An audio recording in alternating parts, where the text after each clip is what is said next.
Assalamu alaikum. প্রিয় শিক্ষার্থী, I hope that you are well, run your duties properly. আমি আশা করছি প্রতিদিনের ন্যায় তোমরা সবাই অনেক অনেক বেশি ভালো আছো, সুস্থ আছো, নিরাপদে আছো এবং যে যার মতো প্রস্তুতি গুছিয়ে নিচ্ছ। আমি সাথে আছি, আমি মোহাম্মদ রুবেল হোসাইন, শিক্ষার্থী, রাজশাহী বিশ্ববিদ্যালয়। আজকে আমরা খুবই একটি গুরুত্বপূর্ণ টপিকস নিয়ে আলোচনা করব, সেটা হচ্ছে বাংলা ব্যাকরণের নত্ব এবং সত্য বিধান। এছাড়াও জাহাঙ্গীরনগর বিশ্ববিদ্যালয় অনুরূপ কিছু প্রশ্ন বলে দিব, যেটা আগামীকাল আমাদের বলা হয় সি ইউনিটে প্রশ্ন আসতে পারে। সো সবাই একটু দ্রুত একটু লাইভ ক্লাসে যুক্ত হয়ে নাও। যারা যুক্ত হয়েছে তাদেরকে স্বাগত জানাচ্ছি। আজকে আমরা নত্ব বিধান, সত্য বিধান নিয়ে কথা বলবো এবং জাহাঙ্গীরনগর বিশ্ববিদ্যালয় স্পেশাল কিছু তথ্য দিয়ে দিব। সবাই একটু দ্রুত একটু যুক্ত হয়ে নাও এবং আমার কথাগুলো শুনতে পাচ্ছ কিনা আমাকে দ্রুত একটু জানিয়ে দাও। এটা নত্যবিধান এবং সত্যবিধান, এটা খুবই গুরুত্বপূর্ণ একটা টপিকস। তুমি যদি ধরো বুঝতে পারো তাহলে সবচেয়ে সহজ, আর যদি না বুঝতে পারো তাহলে একটু কঠিন হয়ে যায়। সো আশা করছি আজকের ক্লাস দেখলে তোমার সকল কিছু পানির মতো সহজ হয়ে যাবে। আমাকে একটু দ্রুত একটু জানাও যে আমার কথাগুলো শুনতে পাচ্ছ কিনা, এবং তোমাদের হয়তো কারো কারো একটু মন খারাপ হয়েছে, এখনো সিলেকশন, রাবির সিলেকশন আজকে যেহেতু রেজাল্ট দিল, সিলেকশন বিষয়ে তোমরা অনেকজনেরই ধরো কাঙ্ক্ষিত আশারূপ ফলাফল পাওনি, সেই জন্য হয়তো বা হতাশে ডিসঅ্যাপয়েন্টেড হয়ে যাচ্ছ। সে বিষয়ে একটু কথা বলবো। সবাই একটু দ্রুত একটু যুক্ত হয়ে নিবা, দ্রুত একটু যুক্ত হয়ে নাও আজকের আমাদের লাইভ সেশনে। দ্রুত একটু যুক্ত হয়ে নাও। কোনো কিছু দেখতে অসুবিধা হলে আমাকে দ্রুত একটু জানিয়ে দাও। যদি দেখতে কোনো অসুবিধা হয় আমাকে দ্রুত একটু জানাও। আজকে আমরা নত্যবিধান এবং সত্যবিধান নিয়ে খুবই আমরা চমৎকার একটি ক্লাস নিব ইনশাআল্লাহ। সবাই একটু দ্রুত একটু জানিয়ে দাও সবাই দেখতে পাচ্ছ কি না। আজকে আমরা নত্যবিধান এবং সত্যবিধান নিয়ে খুবই গুরুত্বপূর্ণ টপিকস নিয়ে আমরা আলোচনা করব।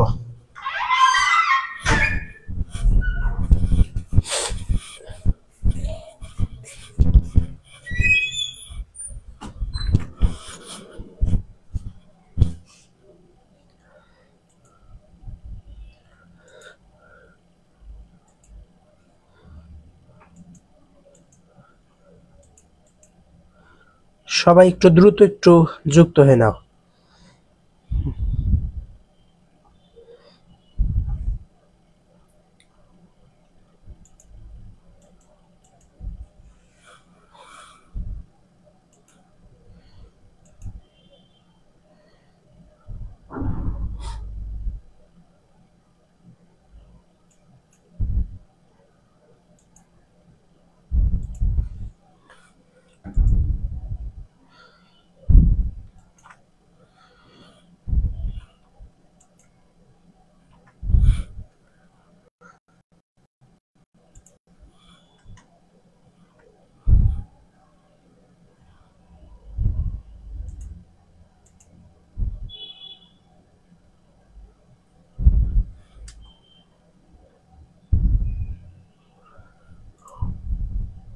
আমার কথা শুনতে পাচ্ছ কিনা আমাকে একটু দ্রুত জানাবা এবং দ্রুত যুক্ত হয়ে নিবা আজকের লাইভ ক্লাসে।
আচ্ছা, সবাইকে অসংখ্য ধন্যবাদ আজকের লাইভ ক্লাসে যুক্ত হওয়ার জন্য।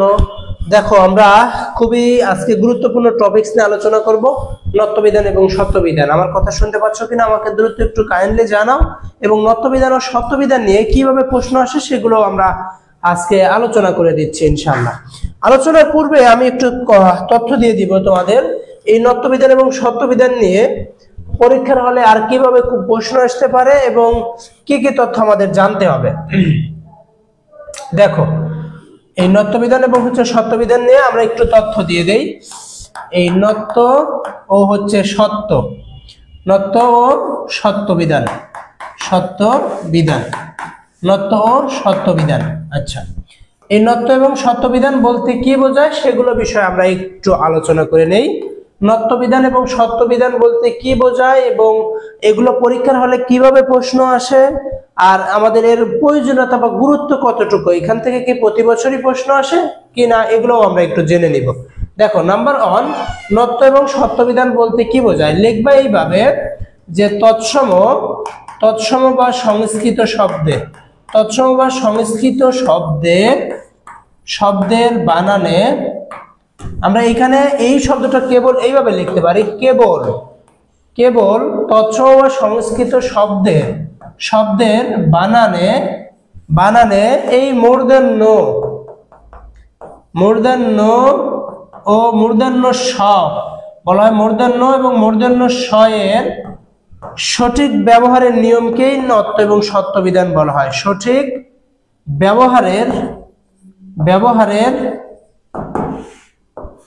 ব্যবহারের নিয়মকেই নত্য ও সত্যবিধান বলা হয়। নত্য ও সত্যবিধান বলা হয়, বিধান বলা হয়। দেখো, আমরা জাস্ট একটু সিম্পল বা সবচেয়ে শর্টকাট সহজ কথা বলে দিয়েছি। নত্যবিধান এবং সত্যবিধান জিনিসটাকে আমরা বললাম কেবল তৎসম বা সংস্কৃত শব্দের বানানে মূর্ধন্য এবং মূর্ধন্য স এর সঠিক ব্যবহারের নিয়মকেই নত্য এবং সত্যবিধান বলা হয়। কি বললাম? কেবল সংস্কৃত অথবা তৎসম শব্দে, কেবল সংস্কৃত ও তৎসম শব্দের বানানে মূর্ধন্য এবং মূর্ধন্য স এর ব্যবহারের নিয়মকেই কি বলা হয়? নত্যবিধান ও সত্যবিধান। ক্লিয়ার? আচ্ছা, কেবল কি কথাটা বলছি, এই যে তৎসম বা সংস্কৃত শব্দে, তৎসম বা সংস্কৃত শব্দে এই মূর্ধন্য এবং মূর্ধন্য স, মূর্ধন্য এবং মূর্ধন্য স এর সঠিক ব্যবহারের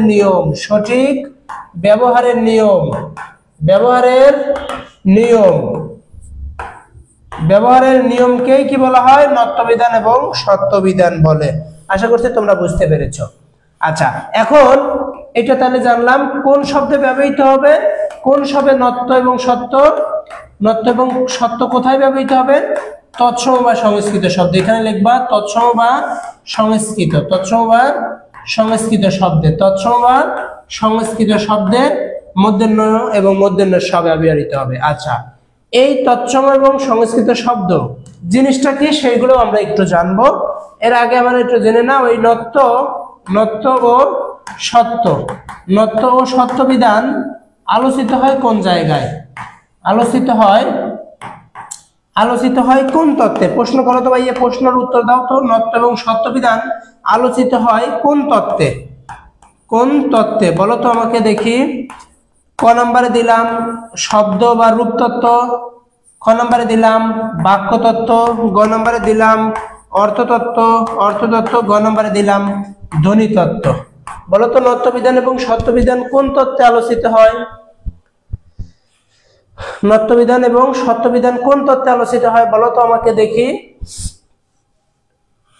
নত্যবিধান এবং সত্যবিধান কোন তত্ত্বে আলোচিত হয়? শব্দতত্ত্বে নাকি বাক্যতত্ত্বে নাকি অর্থতত্ত্বে নাকি ধ্বনি তত্ত্বে? বলো তো আমাকে, একটু দ্রুত একটু জানাই দিবা। সবাই সালাম দিয়েছো, আসসালামু আলাইকুম। ওয়ালাইকুম আসসালাম। তোমরা সবাই কেমন আছো? তোমাদের কন্ডিশন গুলো আমাকে একটু জানাও। তোমরা সবাই ভালো আছো তো?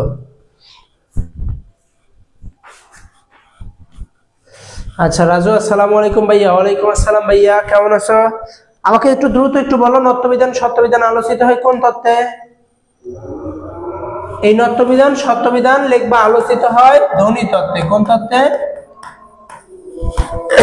ধ্বনিতত্ত্বে এতটুকু একটু জেনে নিবা ধ্বনিতত্ত্বে। তাহলে আমরা কয়টা তত্ত্ব জেনেছি? আমরা জানলাম নত্যবিধান সত্যবিধান কেবল ব্যবহৃত হয় তৎসম বা সংস্কৃত শব্দে, আর নত্যবিধান সত্যবিধান আলোচিত হয় কোন তত্ত্বে? ধ্বনিতত্ত্বে। ধ্বনিতত্ত্বের ইংরেজি নাম কি? ফোনোলজি। ধ্বনিতত্ত্বের ইংরেজি নাম ফোনোলজি। আচ্ছা,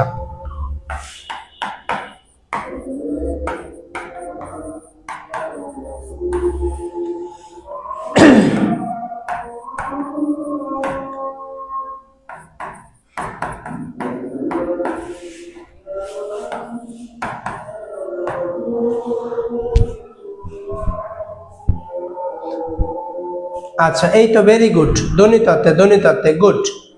আচ্ছা, এখন শিখবো তৎসম এবং সংস্কৃত শব্দগুলো কোনগুলো। তৎসম এবং সংস্কৃত শব্দ কোনগুলো সেগুলো শিখি। আমাদের একটু 1 মিনিট সময় দাও, আজানটা একটু শেষ হয়নি, তোমরা হয়তো আজানের ধ্বনিটা শুনতে পাচ্ছ।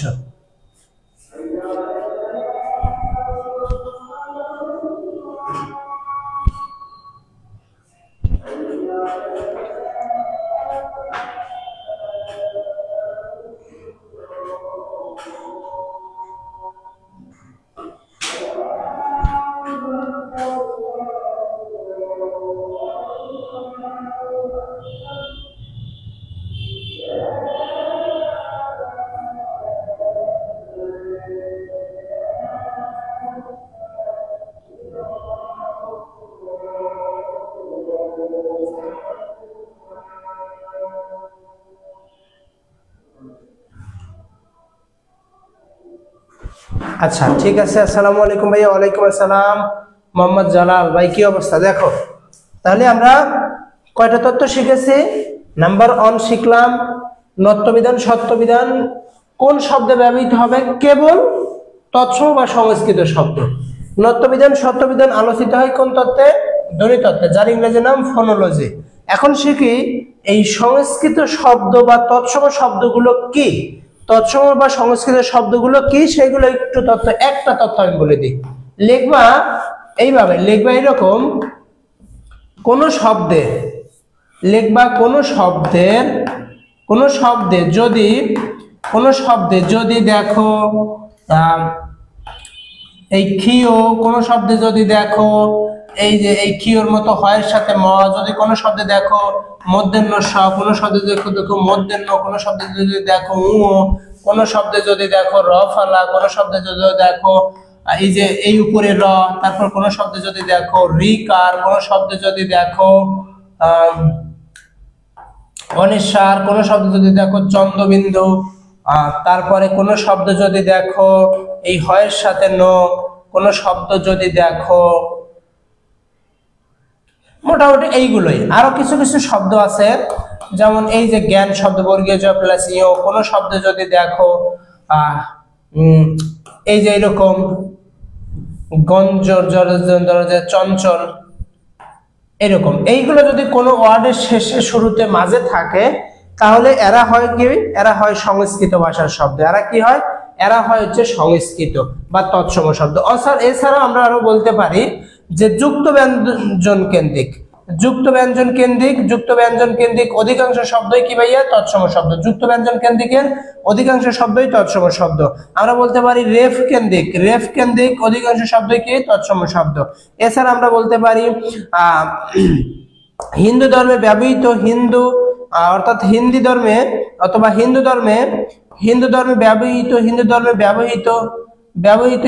ব্যবহৃত অধিকাংশ শব্দই তৎসম শব্দ। এছাড়া আমরা বলতে পারি সংখ্যাবাচক শব্দের ক্রম ও পূরণবাচক শব্দ, ক্রম ও পূরণবাচক শব্দ, ক্রম বা পূরণবাচক শব্দের অধিকাংশ শব্দই তৎসম শব্দ। এছাড়াও লিখে দিবা সাধু ভাষার, লিখবা কি? সাধু ভাষার 85% শব্দ তৎসম শব্দ, 85% শব্দ কি? তৎসম শব্দ। এছাড়াও দিক কেন্দ্রিক, এছাড়াও কি লিখবা? দিক, উত্তর দক্ষিণ পূর্ব পশ্চিম, দিক কেন্দ্রিক অধিকাংশ শব্দই তৎসম শব্দ। এছাড়াও আরো যেমন কিছু কিছু শব্দ আছে, এইগুলো মোটামুটি হচ্ছে তৎসম শব্দ। আসলে তাহলে আশা করছি আমাদের তৎসম শব্দ নিয়ে হ্যাঁ, এই যে গুঞ্জন কি সংস্কৃত? হ্যাঁ, গুঞ্জন শব্দটাও একটি সংস্কৃত ভাষার শব্দ। মানে এরকম শব্দগুলো অধিকাংশ শব্দই তৎসম শব্দ হয়। তাহলে যুক্ত কেন্দ্রিক অধিকাংশ শব্দ তৎসম শব্দ, রেপ কেন্দ্রিক অধিকাংশ শব্দ তৎসম শব্দ, হিন্দু ধর্ম ব্যবহৃত অধিকাংশ শব্দ শ্মশান, ভগবান, তারপরে ঈশ্বর, এগুলো অধিকাংশ শব্দ তৎসম শব্দ। সংখ্যাবাচক শব্দের ক্রম ও পূরণবাচক, যেমন ক্রম বা পূরণ, এই যে প্রথম, দ্বিতীয়, তৃতীয়, চতুর্থ। সাধু ভাষার 85% তৎসম শব্দ। দিক কেন্দ্রিক উত্তর, দক্ষিণ, পূর্ব, পশ্চিম, ওটা কি তৎসম ভাষার শব্দ। আশা করছি আমরা চিনতে পারবো। আচ্ছা, এখন আমরা চলে আসবো নত্যবিধান এবং সত্যবিধান নিয়ে। তাহলে আমরা বললাম কেবল কি ভাইয়া? এই তৎসম বা সংস্কৃত, তৎসম বা এই সংস্কৃত শব্দেই কেবল সঠিক জায়গায় মূর্ধন্য এবং মূর্ধন্য এর ব্যবহারের নিয়মকেই কি বলা হয়? নত্যবিধান এবং সত্যবিধান বলা হয়। আচ্ছা, এখন আরেকটু তথ্য যেটা জানবো, যে সকল জায়গায়, কেবল আমরা কোথায় জানছি? তৎসম জায়গায় যেখানে নয়ের ব্যবহার করতে হবে, সেখানে মূর্ধন্য ব্যবহার করতে হবে। কি করতে হবে? মূর্ধন্য। এবং যেখানে শয়ের ব্যবহার করতে হবে তৎসম শব্দ, সেখানে কি করতে হবে? মূর্ধন্য স ব্যবহার করতে হবে। অর্থাৎ যে সকল জায়গায় আমরা মূর্ধন্য ব্যবহার করব, সেই সকল জায়গায় যদি শয়ের ব্যবহার করতে হয়, তাহলে সেই সকল জায়গায় আমরা কি করব? মূর্ধন্য স ব্যবহার করব। আশা করছি এটা বুঝতে পেরেছো। আর যে সকল জায়গায় আমরা দন্তেন্য ব্যবহার করব, সেই সকল জায়গায় যদি শয়ের ব্যবহার হয়, তাহলে আমরা এখানে এই দন্তের স, এখানে দন্তের স, মূর্ধন্য স, এই কথাটা সারা জীবন মনে রাখবা। কি করবে ভাইয়া? এই কথাটা একটু মনে রাখবা। যেসব তৎসম শব্দের ক্ষেত্রে কিন্তু তৎসম বা সংস্কৃত শব্দের জায়গায় যেখানে নয়ের ব্যবহার করতে হবে, সেখানে মূর্ধন্য করতে হবে, যেখানে শয়ের ব্যবহার করতে হবে, সেখানে মূর্ধন্য স, আর যেখানে দন্তেন্য ব্যবহার করতে হবে, সেই সকল শব্দে মানে দন্তের স ব্যবহার করতে হবে। যেমন আমরা একটু দেখাই, একটু এক্সাম্পল দেই, তাহলে তোমাদের কাছে ক্লিয়ার হয়ে যাবে। দেখো বিষয়টা, আমি বললাম এই যে এই কথাটা মাথায় রাখবা। আমি বলছি ধরো রি, আমি বলছি হচ্ছে রি, আমি বললাম হচ্ছে র, আমি বললাম হচ্ছে রফালা অথবা রিকার, অথবা আমি বললাম এই যে রিকার অথবা রফালা, আমি বললাম মূর্ধন্য স, আমি বললাম মূর্ধন্য, অর্থাৎ যেটাই দিই মূর্ধন্য স। অর্থাৎ আমরা জানি এই যে রি, রফালা, রিকার, এরপরে কি হয়? মূর্ধন্য স, অথবা আর একটা লিখবে এখানে ক্ষিয়, এরপরে কি হবে ভাইয়া? এরপরে হচ্ছে মূর্ধন্য হবে। দেখো, যেমন আমি বললাম ঋণ, কি বললাম? ঋণ, এই যে ঋণ শব্দে মূর্ধন্য দিছি। আমি এখানে বললাম কৃষক, এই কৃষক শব্দে দেখো এই যে কৃ, মানে এই যে এটা আছে এই কৃ, তাহলে এইখানে মাঝখানে মূর্ধন্য স এসেছে। আর আমরা এইখানে যেটাতে জানবো যে তৎসম বা সংস্কৃত শব্দ বাদ দিয়ে অন্য জায়গায়, যেমন আমরা যদি বলি যে ক্রিয়াবাচক, এই ক্রিয়াপদে মূর্ধন্য স এবং মূর্ধন্য প্রযোজ্য হয় না বা খাটে না। যেমন আমি বললাম করিস, এই করিস শব্দে কি মূর্ধন্য স দিতে পারবো না। আমি বললাম হচ্ছে করেন, এই ক্রিয়াপদের ক্ষেত্রে এখানে দন্তেন্য দিতে হবে, এখানে দন্তের স দিতে হবে। সহজ কথায় সংস্কৃত শব্দের ভাষায় যেগুলো মূর্ধন্য ব্যবহার করতে হবে, সেই সকল জায়গায় মূর্ধন্য স হবে, আর যেখানে দন্তেন্য ব্যবহার করতে হবে, সেই সকল জায়গায় দন্তের স ব্যবহার করতে হবে। আশা করছি তোমরা এইটুকু নিয়ম বুঝতে পেরেছো। আচ্ছা, আশা করছি যে তোমরা বুঝতে পেরেছো। এখন দেখো পরীক্ষার হলে কিভাবে আসে। দেখো, আমরা নত্যবিধানটা পড়েছি যে তৎসম শব্দের বানানে, কি বললাম ভাইয়া? তৎসম শব্দের বানানে দন্তেন্য এর পরিবর্তে কখনো মূর্ধন্য হয়ে যায়, এই নিয়মের নামই হচ্ছে নত্যবিধান। যেভাবে প্রশ্ন আসে, নিচের কোনটি নত্য বা সত্যবিধান অনুযায়ী শুদ্ধ বা অশুদ্ধ, নিচের কোনটি নত্য বা সত্যবিধানের ব্যতিক্রম, নিচের কোনটি স্বভাবতই নত্য বা সত্যবিধানের নিয়মে হয়েছে, নিচের কোনটি নত্য বা সত্যবিধানের নিয়মে, তারপরে নত্য এবং সত্যবিধানের প্রত্যেকটি বানানে, এই যে এখানে আমি যেগুলো দিয়েছি, এই নত্যবিধান এবং সত্যবিধানের এখানের এই প্রত্যেকটা বানানই গুরুত্বপূর্ণ। সো এগুলো বেশি বেশি প্র্যাকটিস করতে হবে। এই প্র্যাকটিসগুলো আমি বলে দিচ্ছি, তোমরা এইগুলো একটু খাতায় নোট করে ফেলো। এই বানানগুলো পরীক্ষার হলে আসে, নিচের কোনটি শুদ্ধ, নিচের কোনটি সঠিক, এখানে জাস্ট একটু শিখে নাও। এইখানে কয়েকটা বানান আমাদের লিখতে একটু ভুল হয়েছে, ব্যাকরণ ঠিক আছে, মূল্যায়ন ঠিক আছে। এখানে হচ্ছে বিনা পানি, কি হবে ভাইয়া? এখানে হবে বিনা পানি। কল্যাণী এখানে মূর্ধন্য হবে, কল্যাণী এসো। কারণ, করণীয়, উদাহরণ, প্রেরণ, স্মরণ, তোরণ, নিবারণ, উচ্চারণ, উত্তরণ, ধরণী এখানে হচ্ছে মূর্ধন্য। এটা একটু বানানটা বেশ করছে, ধরণী ঠিক আছে। প্রণয়ন এখানে প্রণয়ন, হরিণ নির্ণয়, নির্ণয়, বর্ণনা, প্রণয়ন, রূপায়ণ, অন্বেষণ, বিভীষণ, দূষণ, গবেষণা, নির্বিশেষ, নির্বিশেষ, নিরূপণ। এই কয়টা শব্দ একটু জট করে খাতায় একটু লিখে ফেলো, এগুলো পরীক্ষার হলে বারবার চলে আসে আর কি। হয় হয় দিনা পানি কি ভাইয়া? না দিনা পানি না, বিনা পানি। ওটা লিখে দিলাম হচ্ছে বিনা পানি। আচ্ছা, সুন্দর করে এখন যেগুলো তথ্য দিয়ে দিয়েছি এইগুলো একটু জাস্ট করে খাতায় লিখে ফেলো। এখান থেকে এইগুলো হচ্ছে গুরুত্বপূর্ণ, এই বানানগুলো একটু গুরুত্বপূর্ণ, তারপরে আমরা নিয়মে আসতেছি। আচ্ছা, 1 নম্বরে ব্যাকরণ, মূল্যায়ন, বিনা পানি, কল্যাণী এসু, কারণ, করণীয়, উদাহরণ, প্রেরণ, স্মরণ, তোরণ, নিবারণ, উচ্চারণ, উত্তরণ, ধরণী, ধরণী, প্রণয়ন, হরিণ, নির্ণয়, নির্ণয়, বর্ণনা, প্রণয়ন, রূপায়ণ, অন্বেষণ, বিভীষণ, দূষণ, গবেষণা, নির্বিশেষ, রূপায়ণ। হ্যাঁ ঠিক আছে, নির্ণয়ন, হ্যাঁ নির্ণয় বানান, হ্যাঁ নির্ণয়। আচ্ছা হ্যাঁ, এইভাবে একটু জট করে একটু লিখে ফেলো, একটা স্ক্রিনশট দিয়ে নাও, আশা করছি মনে থাকবে। আচ্ছা, এখন আমরা চলে আসতেছি একটা নিয়মে আসি। দেখো নিয়ম, নিয়ম নাম্বার 1, 1 নম্বর নিয়ম। কোন শব্দে আমরা প্রথমেই বলে দিয়েছি যে সকল শব্দে মূর্ধন্য ব্যবহার করতে হবে, সেই সকল শব্দেই কিন্তু মূর্ধন্য স হবে যদি স এর ব্যবহার হয়। এরা হচ্ছে তৎসম শব্দের ক্ষেত্রে প্রযোজ্য। দেখো নাম্বার 1, 1 নম্বর নিয়ম, যদি রি, র, রেফ, রি র মানে রিকার অথবা র ফলা, আর র এটা হচ্ছে রিকার। দেখো রি, র, রেফ, রিকার, র ফলা, র ফলা, র, মূর্ধন্য স, কিউ। কয়টা শব্দ বলছি?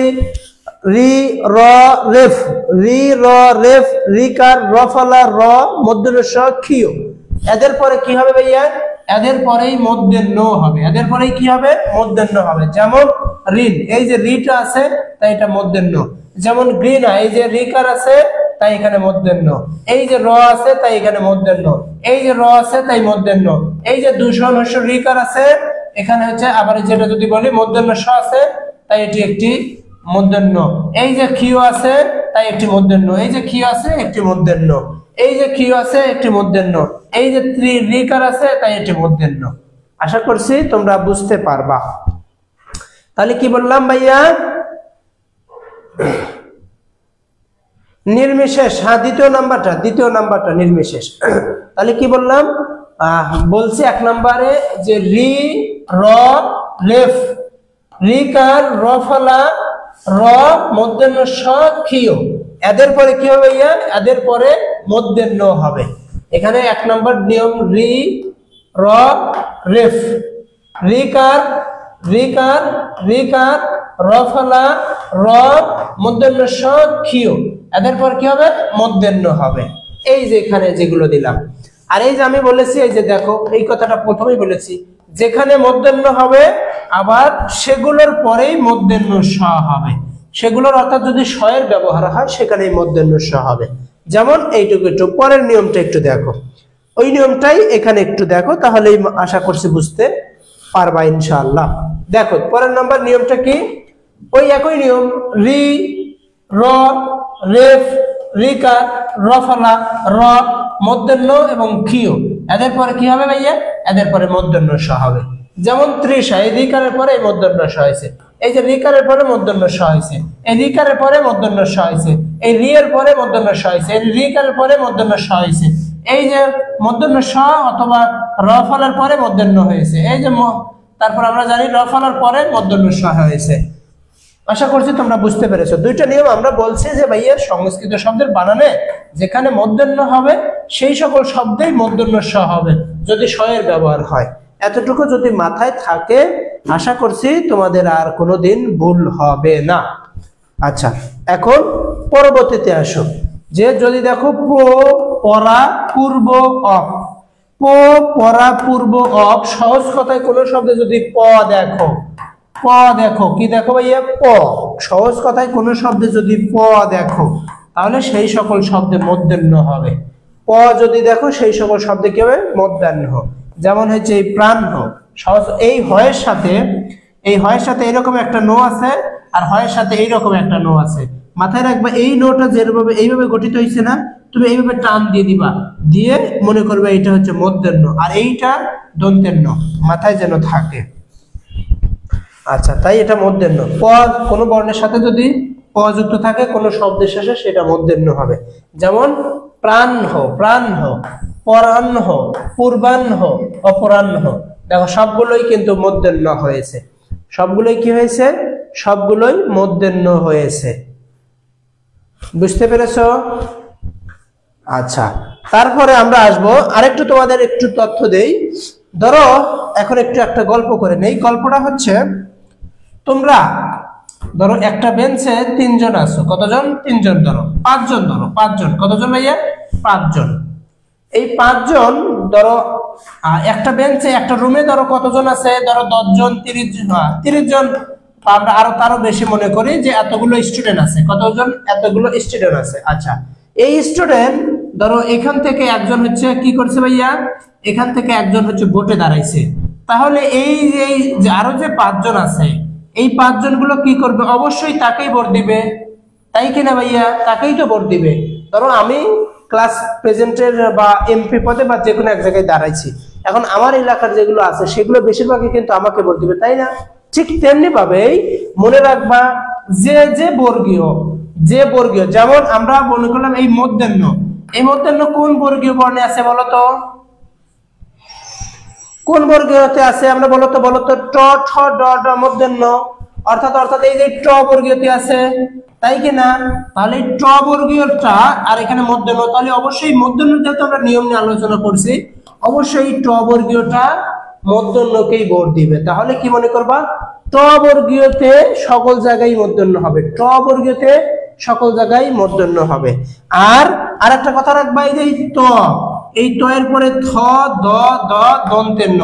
তাহলে এই দন্তের ন যেখানে আছে ওখানে কি আর মূর্ধন্য ভোট পাবে? পাবে না। তাহলে এখানে কি হবে? এখানে দন্তের ন ভোট পাবে। সহজ কথায় যার যার স্থান তার কাছে, যার যার পজিশন তার কাছে, যে বর্গীয়র মধ্যে আছে সেই বর্গীয় নিয়ে আলোচনা করবে, সেই বর্গীয় নিয়মই ব্যবহৃত হবে। দেখো এখন একটু লক্ষ্য করো। তাহলে আমরা বললাম এই যে ট বর্গীয় বর্ণে কি হবে? মূর্ধন্য হবে। ট বর্গীয়তে কি হবে ভাইয়া? ট বর্গীয়তে মূর্ধন্য হবে। Very good. তাহলে যেমন দেখো ঘণ্টা, কণ্ঠ, কাণ্ড, ঠুনঠ, এই ঠুনঠ শব্দটা কিন্তু এখানে মূর্ধন্য, এখানে লেগে গেছে, এটাও লেগে গেছে। বুঝতে পেরেছো? দুইটাই হচ্ছে মূর্ধন্য। আচ্ছা, আশা করছি বুঝতে পেরেছো। এখন আমাদের কিছু ব্যতিক্রমের নিয়ম, যেগুলো নিয়মে প্রযোজ্য হয় না। জাস্ট মাথায় রাখবা, বিদেশি শব্দের বানানে এই মূর্ধন্য স্বর পরিবর্তে, মানে মূর্ধন্যের পরিবর্তে দন্তের ন হবে, মূর্ধন্য স এর পরিবর্তে দন্তের ন স হবে। অর্থাৎ বিদেশি বানানের ক্ষেত্রে মূর্ধন্য স এবং মূর্ধন্য প্রযোজ্য হয় না, মূর্ধন্য স এবং মূর্ধন্য প্রযোজ্য হয় না। যেহেতু আজকে তোমরা পরীক্ষা দিয়েছিলাম, সেই জন্যই আমরা এই নত্যবিধান সত্যবিধানটা একটু সেরে নিচ্ছি। আচ্ছা, হর্ন, তাহলে post, poster, colonel, governor, star, stadium, store, তারপর আবার লিখলাম বললাম ফটোস্ট্যাট, এই ফটোস্ট্যাট, ফটোস্ট্যান্ড, এই যে সবগুলো বিদেশি শব্দ। আমি লিখলাম অফিস, অফিস বিদেশি শব্দ, অবশ্যই বিদেশি শব্দের কারণে নত্যবিধান সত্যবিধান প্রযোজ্য হবে না। আশা করছি বুঝতে পেরেছো। আচ্ছা, তারপরে ক্রিয়াপদের ক্ষেত্রেও নত্যবিধান সত্যবিধান প্রযোজ্য হয় না। ক্রিয়াপদের ক্ষেত্রেও মূর্ধন্য এবং মূর্ধন্য স ব্যবহৃত হয়। যেমন করেন, বলেন, যাবেন, করিস, করিস, বলিস, চলিস, ইত্যাদি ইত্যাদি ইত্যাদি শব্দটা, তাহলে কি এটা ক্রিয়াপদের নত্যবিধান সত্যবিধান প্রযোজ্য হয় না। আচ্ছা, তারপরে কি আমরা জানি? ট বর্গীয়, অর্থাৎ এই যে এই ট বর্গীয় বর্ণে কি আমি বললাম? যার যার অবস্থান তার কাছে, তাই কিনা বলেছি? যার যার বর্গ তার কাছে, যার যার বর্গ তার কাছে। তাহলে এই ট বর্গীয়টাতে কি দন্তের ন হবে। যেমন এই যে দন্ত, গ্রন্থ, বিন্দ, বন্ধন, অনু। আশা করছি বুঝতে পেরেছেন। যদি কোনো প্রশ্ন থাকে অবশ্যই বলেন। আচ্ছা, তারপরে আর কোন শব্দের নত্যবিধান সত্যবিধান হয় না? সমাসবদ্ধ পদে বা সমাসবদ্ধ শব্দের ক্ষেত্রে নত্যবিধান সত্যবিধানের প্রযোজ্য হয় না। যেমন সর্বনাম, দুর্নীতি, দুর্নাম, দুর্নিবার, পরনিন্দা এবং সাত প্রত্যয় শব্দের সাত প্রত্যয়ে দন্তন্য স হবে, মূর্ধন্য স হবে না। যেমন ভূমির স্বাদ, ধুলির স্বাদ, অগ্নির স্বাদ। সুন্দর করে একটু লিখে নাও, অগ্নির স্বাদ একটু লিখে নাও। এই কয়েকটা যে সমাসবদ্ধ গুলো এগুলো একটু মাথায় রাখো। একটা দেখো হচ্ছে সর্বনাম, দুর্নীতি, দুর্নাম, দুর্নিবার, পরনিন্দা। এরা সমাসবদ্ধ পদ, তাই এদের নত্যবিধান হচ্ছে না। আর সাত প্রত্যয় দন্তের স হবে। ভূমির স্বাদ, ধুলির স্বাদ, অগ্নির স্বাদ, আরো যত সাত প্রত্যয় আছে। আশা করছি যে তোমাদের আর ভুল হবে না। আচ্ছা, তারপরে আমরা চলে আসতেছি, এই যে নোটগুলো একটু মাথায় রাখবা। সাধারণত র, মূর্ধন্য ষ, ক্ষীয় এই তিন বর্ণের পরে মূর্ধন্য ব্যবহৃত হয়। যেমন র এর অর্থ র, রি, রেফ, র ফলা, রিকার। আচ্ছা, যেমন হচ্ছে প্রাণ, কারণ, ধারণ, গিনা, তৃণ, ষণ্ড, ভূষণ, খুন ইত্যাদি। আর র অথবা ক্ষীয় এর পর যদি ক বর্গের 5টি বর্গ ক, খ, গ, ঘ, ঞ এবং প বর্গের 5টি প, ফ, ব, ভ, ম এবং অন্তস্থ এই 13টি বর্ণের ক্ষেত্রে যে কোনো একটি বা দুইটি বর্ণ আসে, তবে তারপরেও মূর্ধন্য হবে। যেমন পরায়ণ, গ্রহণ, কৃপণ, ব্রাহ্মমান ইত্যাদি। এগুলো তো আমরা মোটামুটি পড়লাম। তাহলে এখন আমাকে বলো যে তোমাদের আর কোনো সমস্যা হবে কিনা। এখন আরেকটা সমস্যা, একটু জাস্ট এই কথাটা একটু মাথায় রাখবা যে এই সত্যবিধানের ক্ষেত্রে আসে, সত্যবিধানের ওই একই নিয়ম, এখানেও যা বলে দিয়েছি ওই একই ভাইয়া। জাস্ট একটু কথা মাথায় রাখবা, এই যে এই কথাটা একটু মাথায় রাখবো। কোন কথাটা? এই যেখানে মনে রাখবা, একারের পরে মূর্ধন্য ষয়রেশকারের সু হয়, আর আকারের পরে দন্ত ষয়রেশকারের সু হয়। যেমন আমরা যদি বলি কল্যাণী, কল্যাণী এসু, এ সু, কল্যাণী এসু। আর এরকম যদি বললাম কল্যাণী, কল্যাণী আশু, আশু, আশু, আশু, কল্যাণী আশু। তাহলে এইরকম যদি একার থাকে, যদি একার থাকে তাহলে মূর্ধন্য ষয়রেশকারের সু হবে, যদি আকার থাকে দন্ত ষয়রেশকারের সু। আচ্ছা, আরেকটা শব্দ একটু লিখে দিবা, ওটা হচ্ছে গুরুত্বপূর্ণ। ওই গুরুত্বপূর্ণ কি কারণে এইটা একটু দেখো, গুরুত্বপূর্ণটা কি কারণে হয় এইটা একটু দেখো। এই যে এখানে একটু দেখবা, কোনটা সেটা একটু তোমাদের দেখিয়ে দেই। এই যে এখানে লেখো, লিখবা, নোট করবা এইভাবে। লিখবা কোন শব্দের প্রথম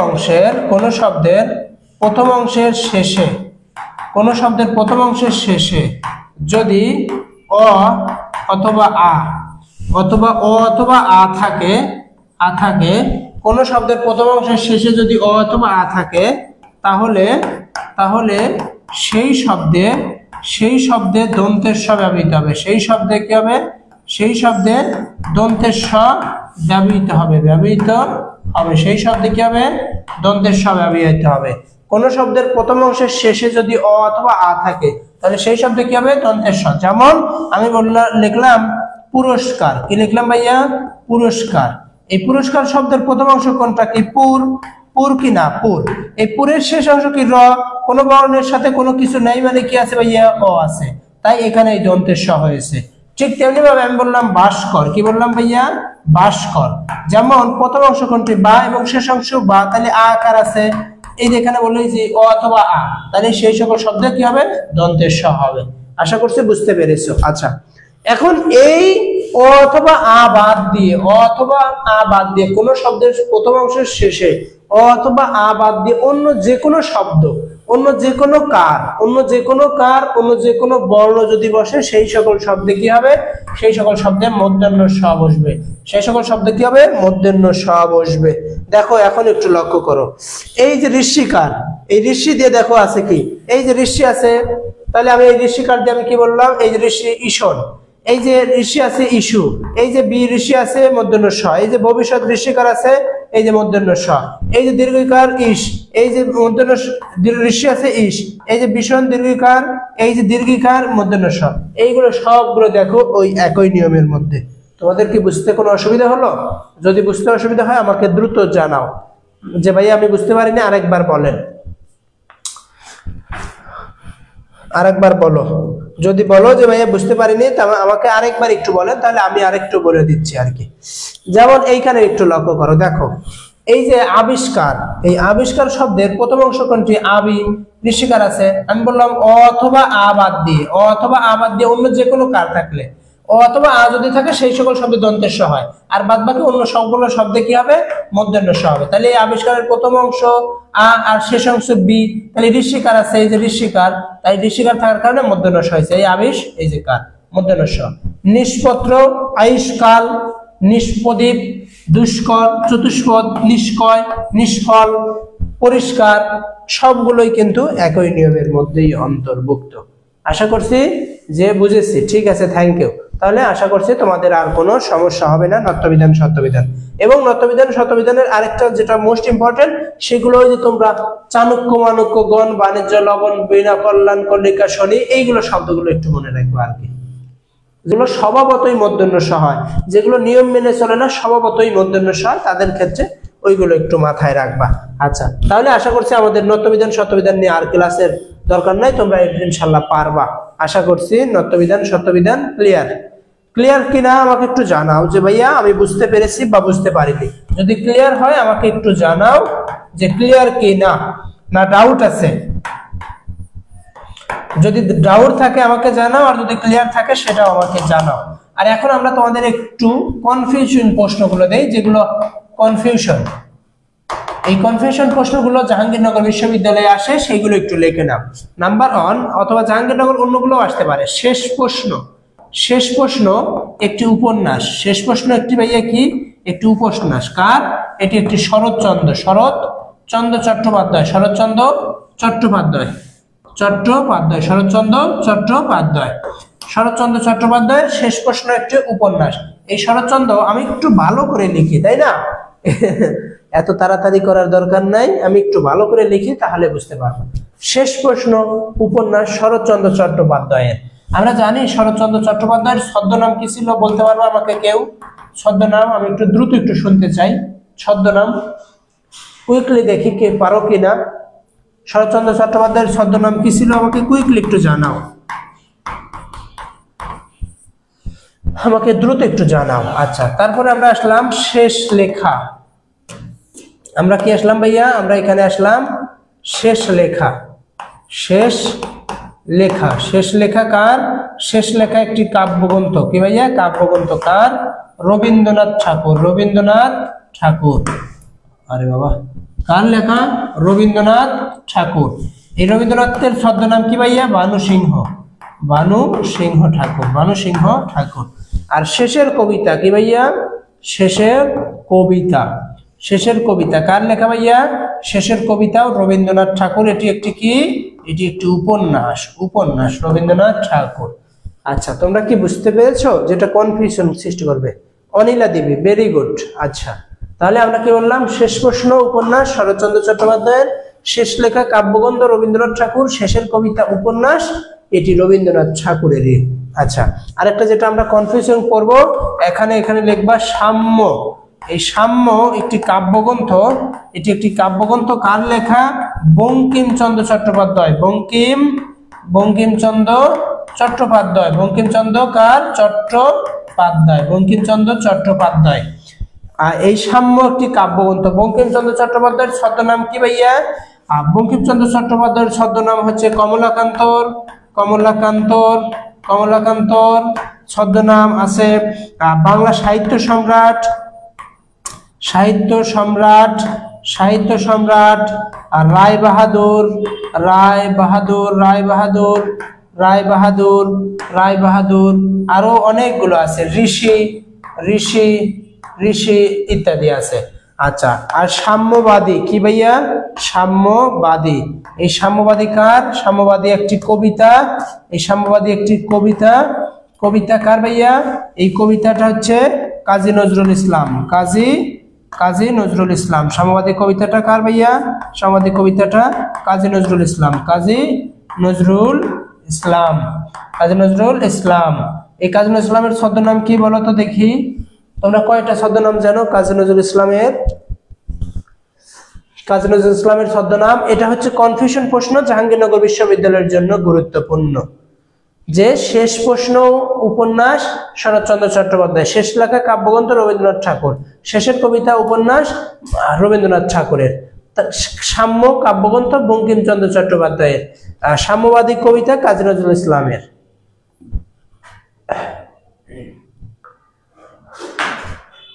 ওকে, একটু দ্রুত একটু বলো দেখি, সবাই একটু দ্রুত একটু বলো। আচ্ছা, তাহলে আমরা এতটুকু শেষ। এখন দেখো আরেকটা যেটা তথ্যটা শিখবো সেটা হচ্ছে দেনা পাওনা।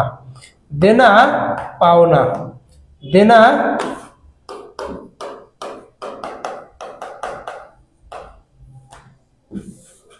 এইগুলো শোনো, এইগুলো যারা আমার প্রত্যাশা মডেল টেস্ট বই নিয়েছো, তোমরা যারা জাহাঙ্গীরনগর বিশ্ববিদ্যালয়ে প্রশ্ন পরীক্ষা দিতে যাবা, এই যে শেষের পেজে শেষে দেখবা কে নোট আছে। এই কে নোট গুচ্ছের জন্য সাজেশন দেওয়া আছে, কে নোট আছে। এই যে শেষের দিকে দেখবা বাংলা সাহিত্যের একটু গুরুত্বপূর্ণ টপিকগুলো দেওয়া আছে, এই টপিকগুলো পড়ে যাবা। দেনা পাওনা যেমন আমরা এখানে লিখেই দিয়েছি, দেনা পাওনা ছোট গল্প রবীন্দ্রনাথ ঠাকুর, দেনা পাওনা উপন্যাস শরৎচন্দ্র চট্টোপাধ্যায়, সাম্যবাদী কবিতা কাজী নজরুল ইসলামের, সাম্যবাদী পত্রিকা খান মোহাম্মদ মঈনুদ্দিন, সাম্য প্রবন্ধ একটি বঙ্কিমচন্দ্র চট্টোপাধ্যায়ের, মৃত্যু ক্ষুধা উপন্যাস কাজী নজরুল ইসলামের, জীবন ক্ষুধা উপন্যাস আবুল মনসুর আহমেদ। তারপরে আমরা যেমন আরেকটু যেগুলো দিয়েছি যে পদ্মাবতী কাব্যগ্রন্থ আলাওল, পদ্মাবতী নাটক মাইকেল মধুসূদন দত্ত, পদ্মাবতী যেটা সৈয়দ শামসুল আহসান মানে সৈয়দ আলী আহসান, পদ্মরাগ উপন্যাস বেগম রোকেয়া, ৭১-এর ডায়েরি সুফিয়া কামাল, ৭১-এর দিনগুলি জাহানারা ইমাম, ৭১-এর বর্ণমালা এমআর আক্তার মুকুল, ৭১-এর যিশু শাহরিয়ার কবির। এই যে এই করে সঞ্চয়িতা রবীন্দ্রনাথ ঠাকুর, সঞ্চয়িতা কাজী নজরুল ইসলাম, সঞ্চয়ন কাজী নজরুল ইসলাম, সঞ্চয়ন গবেষণামূলক কাজী মোতাহার হোসেন, পথের দাবি উপন্যাস শরৎচন্দ্র চট্টোপাধ্যায়, পথের পাঁচালী এর উপচলচ্চিত্র বিভূতিভূষণ বন্দ্যোপাধ্যায়, মানে উপন্যাস এবং চলচ্চিত্র যেটা বিভূতিভূষণ বন্দ্যোপাধ্যায়, চলচ্চিত্র করেছেন সত্যজিৎ রায়, কৃষ্ণকুমারী নাটক মাইকেল মধুসূদন দত্ত, কৃষ্ণচরিত প্রবন্ধ বঙ্কিমচন্দ্র চট্টোপাধ্যায়, কৃষ্ণকান্তের উইল উপন্যাস বঙ্কিমচন্দ্র চট্টোপাধ্যায়, কৃষ্ণমঙ্গল কাব্য শঙ্কর চক্রবর্তী, খোয়াবনামা উপন্যাস আখতারুজ্জামান ইলিয়াস, তারপরে সিকান্দার নামা আলাওল, নূর নামা আব্দুল হাকিম, আকবর নামা আবুল ফজল। মানে এইগুলো তোমাকে কিছু তো বিভ্রান্তিকর প্রশ্নগুলো করে দিতে হবে, প্রত্যাশা মডেলের বইতে দিয়ে দেওয়া আছে, এগুলো না পড়লে তো পারবা না তোমরা, তাই না? তোমাদের তো পড়তে হবে ভাইয়া, না পড়লে তুমি পরীক্ষার হলে কি করবা? তোমার তো পারতে হবে। তোমাকে এখন দিয়ে দিল যে সঞ্চয়িতা, সঞ্চয়িতা, এই সঞ্চয়িতা আর হচ্ছে সঞ্চিতা, সঞ্চিতা দুটি কার কার, তখন তো তোমার কাছে কনফিউজ মনে হয়ে যাবে কিভাবে পড়বা। টেকনিক আমরা যদি এই সঞ্চয়িতা বড় নাম, কি নাম? বড়। এই বড় নাম আমরা কে? রবীন্দ্রনাথ ঠাকুর নাম কাজী নজরুল ইসলাম, অবশ্যই রবীন্দ্রনাথ, এই যে রবীন্দ্রনাথ, তাহলে সঞ্চয়িতা রবীন্দ্রনাথ, ছোটটা হচ্ছে সঞ্চয়িতা রবীন্দ্রনাথের চেয়ে একটু ছোট, তাই হচ্ছে কাজী। এইভাবে একটু গবেষণা করে পড়তে হবে। তারপরে তোমাকে আবার আমি যদি বলি যে কিভাবে পড়বা, যেমন আর কি আছে, যেমন বললো হচ্ছে ছোট কাটরা, কি বললো? ছোট কাটরা এবং হচ্ছে বড় কাটরা, ছোট কাটরা এবং বড় কাটরা। ছোট কাটরা কোথায়, বড় কাটরা কোথায়? ঢাকার চক বাজারে। কোথায় ভাইয়া? ঢাকার চক বাজারে, দুটেই অবস্থান হচ্ছে ঢাকার চক বাজারে। এখন বড় কাটরা মানেই বড় নাম, শাহজাদা সুজা। বড় কাটরা মানেই মনে রাখবা কি ভাইয়া? বড় কাটরা মানেই মনে রাখবা বড় নাম শাহজাদা সুজা, শাহজাদা সুজা, বড় নাম হচ্ছে বড় নাম। আর ছোট কাটরা মানেই ছোট নাম, শায়েস্তা খান, শায়েস্তা খান, মানে ছোট নাম ছোট কাটরা, বড় নাম বড় কাটরা। তোমাকে তো এইভাবে পড়তে হবে, না পড়লে কেমনে পারবা বলো? তোমাকে তো শিখতে গেলে পরিশ্রম করতে হবে, পরিশ্রম না করলে তো পারবা না। তোমরা যদি না পারো তাহলে তো কেমনে পারবা, তাই না? হ্যাঁ, এই তো ভেরি গুড। আচ্ছা, তাহলে ঠিক আছে, আজকে আমরা তাহলে আর তোমাদের দেখি উপস্থিতির সংখ্যা খুবই কম হয়ে গেছে, তাহলে আমরা কি করি আজকে এখানেই রেখে দিচ্ছি নাকি?